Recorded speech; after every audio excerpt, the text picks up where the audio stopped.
ఈ రోజు మనం 2019 లో రిలీజ్ అయిన the boy who harnessed the wind అనే మూవీని ఎక్స్ప్లెయిన్ చేయబోతున్నాం. నిజం చెప్తున్నా, ఒక 13 ఏళ్ల పిల్లవాడు ఈ మూవీలో చాలా విచిత్రాలు చేస్తాడు. ఈ మూవీ మొత్తం కంప్లీట్ అయ్యేసరికి మీరు ఒక మంచి స్టోరీని విన్నారని అనుకుంటారు. ఇంకేమాత్రం ఆలస్యం చేయకుండా మూవీని అయితే స్టార్ట్ చేద్దాం. Hey hello friends, welcome to AVS stories explanation. ఇంకా ఎవరైనా మన ఛానల్ ని కొత్తగా చూస్తున్నట్లయితే ఈ వీడియో ఇంకో 10 మందికి రీచ్ కావాలంటే కింద ఉన్న లైక్ బటన్ ని ప్రెస్ చేయండి. అలాగే సబ్స్క్రైబ్ చేసుకుని బెల్ ఐకాన్ ఆన్ లో పెట్టుకోండి ఇలాంటి వీడియోస్ కోసం. ఇంకేమాత్రం ఆలస్యం చేయకుండా మూవీలోకి అయితే వెళ్ళిపోదాం. ఆఫ్రికాలోని మాలీస్ అనే ఒక దేశంలో ఈ స్టోరీ అయితే స్టార్ట్ అవుతుంది. ట్రైవల్ అనే వ్యక్తి తన అన్న జాన్ తో కలిసి వ్యవసాయం చేస్తూ తన కుటుంబాన్ని సాగనంపేవాడు. అలా ఒక రోజు వాళ్ళంతా పొలంలో పనిచేస్తుండగా సడన్ గా జాన్ కి హార్ట్ అటాక్ వచ్చి అక్కడే చనిపోతాడు. ఆ తర్వాత సీన్ లో జాన్ ని పూడ్చిపెట్టే కాడ అందరూ చాలా వ్యక్తులు కూర్చొని అక్కడికి వచ్చిన పెద్దలు చెప్పే మాటలు వింటూ ఉంటారు. జాన్ చనిపోక ముందు వాళ్ళిద్దరు అన్నదమ్ములు కలిసి పనిచేసేవారు. ఇంకా ఎప్పుడైనా సరే ఆస్తి పంచుకోవాలనే కాన్సెప్ట్ అనేది వాళ్ళ మైండ్ లో గుడికి వచ్చేది కాదు. కానీ ఇప్పుడు గుడికి వాళ్ళు బతుకు సాగనింపాలి కాబట్టి జాన్ కొడుకుతో వాళ్ళ బాబాయ్ స్వయంగానే ఒప్పించుకొని అతని దగ్గర ఉన్న పొలంలో సగం భాగం వాళ్ళకి ఇచ్చేస్తారు. ఇంతలో అక్కడికి కొంతమంది వేషధారులు వచ్చి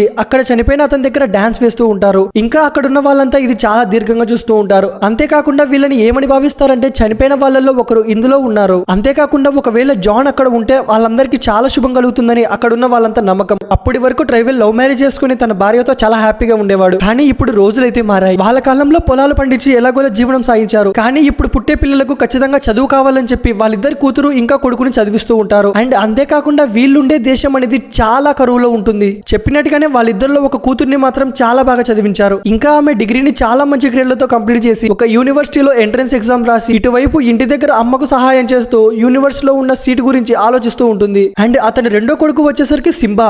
ఇంకా ఇతనే మన మూవీలో మెయిన్ లీడ్. అంతేకాకుండా ఒక రకంగా హీరో గుడికి ఇతనే. అండ్ చెప్పడం మర్చిపోయా, ఈ మూవీ నిజంగానే జరిగింది. సింబా మాత్రం అదే ఊర్లో చదువుకుంటూ తన నాన్నకు సహాయం చేస్తూ ఉంటాడు. అంతేకాకుండా సింబాకు ఎలక్ట్రిక్ వస్తువులు అంటే చాలా ఇష్టం. దీని కారణం వల్ల వాళ్ళ ఇంట్లో ఉన్న ఎలక్ట్రిక్ వస్తువులతో ఎప్పుడు ఏదో ఒకటి చేస్తూ ఉండేవాడు. ఒక రోజు ట్రైవల్ ఇంకా తన భార్య ఇద్దరు కలిసి తన కొడుక్కి యూనిఫామ్ కుట్టి ఇస్తారు. నిజానికి ఆ రోజు వరకు స్కూల్ కు వెళ్లడంలో ఇతను యూనిఫామ్ ఒక్క రోజు గుడికి వేసుకోలేదు. కేవలం రోజు వాడే డ్రెస్సులు అవి గుడికి చినిగిపోయినట్టే వేసుకునేవాడు. కానీ అతను ఫస్ట్ టైం ఇప్పుడు స్కూల్ డ్రెస్ వేసుకుని స్కూల్ కి అయితే వెళ్తున్నాడు. అండ్ అంతేకాకుండా ఆఫ్రికాలో కొన్ని దేశాలు అనేవి విపరీతమైన కరువుతో ఎదుర్కొన్నారు. ఒకవేళ మీరు ఈ మూవీ చూసారనుకుంటే చాలా బాగా క్లియర్ గా ఎక్స్ప్లెయిన్ చేశారు. మీకు ఎగ్జాంపుల్ గా ఇలాంటి ఒక దేశంలో జీవనం అనేది ఎలాగుంటుందంటే ఆ కుటుంబానికి మొత్తం తాగడానికి నీరు, ఆ పక్కనే ఒక చిన్న పొలం, అది గుడికి ఎప్పుడు కరువు వస్తుందో తెలియలేదు. అంతేకాకుండా ఆ పొలంలో వచ్చినదే సంవత్సరం మొత్తం వీళ్ళు తినాలి. ఆ పొలం పక్కనే ఒక చిన్న ఇటుకలతో కట్టిన ఇల్లు. ఇలాగుంటుంది వీళ్ళ జీవితం మొత్తం. ట్రైబల్ ఫ్యామిలీ ఉదయం లేచిగానే అందరూ దేవుణ్ణి ప్రార్థించి ఆ తర్వాత అక్కడున్న భోజనాన్ని తిని ఎవరి పని మీద వాళ్ళు వెళ్ళిపోతారు. సింబా గుడికి స్కూల్ కి అయితే వెళ్తాడు. ఇంకా అక్కడ టీచర్ చెప్తున్న ప్రతి ఒక్క పాఠాన్ని చాలా ఇంట్రెస్టింగ్ గా వింటుంటాడు.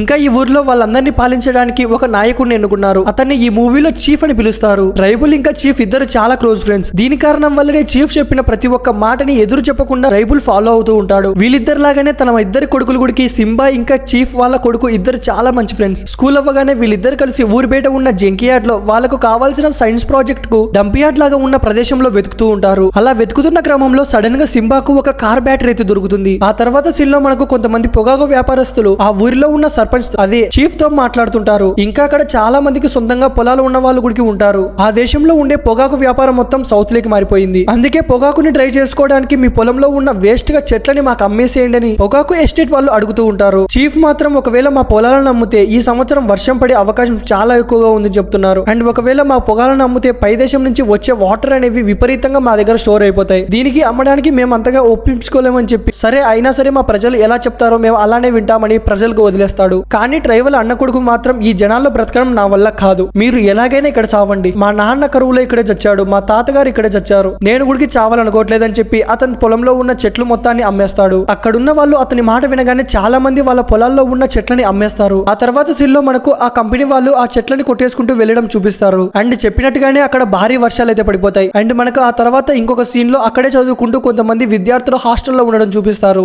సింబా ఇంకా జస్టిన్ ఇద్దరు కలిసి అక్కడ ఉంటూ అతని ఖాళీ సమయాన్ని అక్కడ ఉన్న సీనియర్స్ తో గడుపుతూ ఉంటారు. అండ్ అదే టైంలో అక్కడున్న రేడియో పనిచేయలేదనే సంగతి అతనికి చెప్తారు. ఇటువైపు సింబాకు మాత్రం చిన్నప్పటి నుంచి అలాంటివి రిపేర్ చేయడం చాలా ఇష్టం కాబట్టి అందులో అయిపోయిన బ్యాటరీలను రిప్లేస్ చేసి అతను ఒక చిన్న మెరాకిల్ చేసి అతను రేడియోని ఎలాగోలా మళ్ళీ బాగు చేస్తాడు. ఇది చూసి అక్కడున్న సీనియర్స్ మొత్తం ఇతనికి క్లాప్స్ కొడుతూ ఇంకా ఇతని ప్రతిభనైతే గుర్తిస్తారు. ఇక ఆ రోజు రాత్రి అనేది భారీ వర్షం పడడం వల్ల ఇంకా చీకటి ఎక్కువగా ఉండడం వల్ల వాళ్ళు ఇంటికి వెళ్ళడానికి అయితే ఆలస్యం అవుతుంది. అంతేకాకుండా అంతేకాకుండా దారిలో వెళ్తూ వాళ్ళు ఏ విషయాన్ని చూడొద్దు అనుకుంటారో అదే చూస్తారు. అదేంటంటే సింబా వాళ్ళ అక్క తన సైన్స్ టీచర్ తో రిలేషన్షిప్ లో ఉంటుంది. ఇంకా వాళ్ళిద్దరు నరి రోడ్ లో కిస్ పెట్టుకోవడం మన సింబా అయితే గమనిస్తాడు. కానీ ఈ విషయం మాత్రం ఎవరికి చెప్పకుండా తన ఒంట్లోనే దాపెట్టుకుంటాడు. ఆ తర్వాత రోజు స్కూల్ కు వెళ్లి సైన్స్ స్టార్ తన అక్కనే లవ్ చేయడం వల్ల అతని సైకిల్లో ఉన్న గాలిని తీసేయాలని ఫిక్స్ అవుతారు. అప్పుడే సింబా ఒక విచిత్రాన్ని అక్కడ గమనిస్తాడు. అదేంటంటే సైకిల్ ఉన్న లైట్ అనేది విచిత్రంగా వెలుగుతూ ఆగిపోతూ ఉంటుంది. ఇంకా డీటెయిల్ గా సింబా అబ్జర్వ్ చేస్తే సైకిల్ ని తొక్కుతూ ఉంటే వెనకల ఉన్న పెడల్ దగ్గర ఉన్న ఒక మోటార్ అనేది రన్ అవుతూ ఉంటుంది. ఇంకా ఆ మోటార్ ద్వారా సైకిల్ లైట్ లో నుంచి వెలుగు అనేది వస్తూ ఉంటుంది.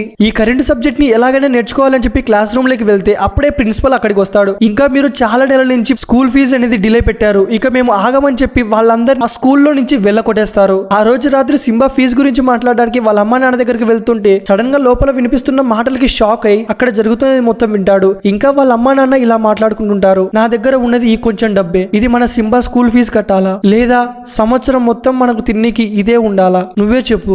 ఒకవేళ ఈ డబ్బు మొత్తం ఫీజుకే ఇచ్చేస్తే ఈ సంవత్సరం కరువు అనేది విపరీతంగా ఉంది, మనం బ్రతకడం చాలా కష్టం అని అంటాడు. ఇదంతా గమనించిన సింబా అక్కడ ఒక్క మాట కూడా మాట్లాడకుండా వెనక్కైతే వెళ్ళిపోతాడు. అనుకున్నట్టుగానే ఆ తర్వాత రోజు మెజిటీ దేశంలో నుంచి వచ్చే వరద అనేది ఈ దేశం వైపు విపరీతంగా రావడం వల్ల ఒక భారీ కరువు అనేది ఏర్పడుతుంది. దీని కారణం వల్ల ఎవ్వరికి అక్కడ తినడానికి ఫుడ్ అనేది కూడా ఉండదు. ఇంకా విత్తనాలు నాటుకోవడానికి ఒక చిన్న చోటు కూడా లేకుండా నీళ్లు మొత్తం కమ్మేస్తాయి. ట్రైబుల్ మాత్రం అక్కడ చాలా సేపు ఏర్చి అక్కడి నుంచి ఇంటికైతే వస్తాడు. నిజానికి ఆఫ్రికా ఎండలకు ఎటువంటి నీళ్ళైనా సరే తొందరగా ఇంకిపోతుంది. ఇంకా అలానే ఇక్కడ కూడా జరిగిపోయింది. తొందరగానే నీళ్ళన్నీ ఎండిపోయి నేల మొత్తం ఒకవైపు చీలిపోతుంది. ఇంకా అక్కడ పొలాలు పండుతాయనే నమ్మకం కూడా వాళ్ళకు వచ్చి ఉండదు. ఇదంతా గమనించిన ట్రైబల్ మరి కొన్ని రోజుల్లో చాలా పెద్ద ప్రమాదం ఉందని గమనించి వెంటనే చీఫ్ దగ్గరికి అయితే వెళ్తాడు. కొన్ని రోజుల్లో ప్రధానమంత్రి మన ఊరికి రాబోతున్నాడు, మీరు ఖచ్చితంగా మన ప్రాంతం యొక్క ఆర్థిక సమస్యని ప్రెసిడెంట్ కు ఎక్స్ప్లెయిన్ చేయాలని చెప్తాడు. ప్రధానమంత్రి ముందు మాట్లాడడం అంత ఈజీ కాదు. ఈ దేశంలో ఇంకొక చట్టం గుడికి ఉంది, ఎవరైనా సరే అధికారంలో ఉన్న వాళ్ళని తప్పుగా మాట్లాడితే మీరు ఇది తప్పు చేశారని వాళ్ళని చంపే ప్రమాదం గుడికి ఉంది. అది దృష్టి పెట్టుకుని చీఫ్ మనసులో మాట్లాడాలా లేదా అని ఆలోచించి లాస్ట్ కు వాళ్ళ ఆర్థిక సమస్య గురించి ప్రెసిడెంట్ కు చెప్పాలని ఫిక్స్ అవుతాడు. ఈ వీడియోతో మనం ఈ మూవీ సగం అయితే కంప్లీట్ చేసేసాం. ఒకవేళ ఆ తర్వాత భాగం కావాలనుకుంటే మీరు చేయాల్సింది ఒక్కటే, పక్కన ఉన్న లైక్ బటన్ ని ప్రెస్ చేయండి